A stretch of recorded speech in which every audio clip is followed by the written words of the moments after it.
O alcalde de Ribeira, Manuel Ruiz, e o presidente da Asociación de Empresarios, Francisco Martínez, mantiveron un encontro co director do Instituto Galego de Vivenda e Solo para plantexarlle a necesidade de habilitar máis chan industrial no municipio. A intención do Concello é utilizar os terreos reservados no Plan Sectorial da Xunta, os cales poderían executarse por parcelas. O polígono que tiñamos diseñado parece que antes de empezar se poda xa quedar moi axustado. Iso foi o que nos levou tanto a patronal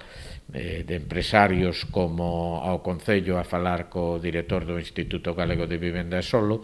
posto que enfrente do polígono que ahora vai a realizar Ribeira, que se encontra en fase de redacción dos proxectos, pois está o que é o Plan Sectorial da Xunta.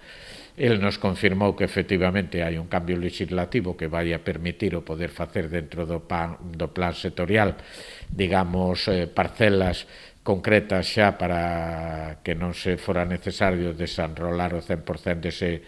dese plan sectorial. Eso é o que fai concebir esperanzas de que podamos levar a cabo unha ampliación do suelo industrial dentro do Concello de Ribeira dunha cantidad aproximada de 100.000 metros, non? Se os prazos de tramitación administrativa o permiten, o Concello agarda que as obras de adecuación dos novos terreos poidan estar en execución antes de rematar a actual ampliación, prevendo ademais a interconexión das dúas áreas empresariais. Esperar que a facilidade que ten a Xunta en trámites burocráticos pois que permitira que antes de acabar un xa estuveran facéndose o outro, non? E polo tanto, quizá algunha empresa prefiera esperar a unha unidade de terreno conxunta en esa nova ampliación que igual a compartir espacios con outros, e iso é o que se valorou, así como que os traballos que se están facendo actualmente na urbanización pois serviran tamén para que se puderan conectar directamente esos 100.000 novos metros cuadrados.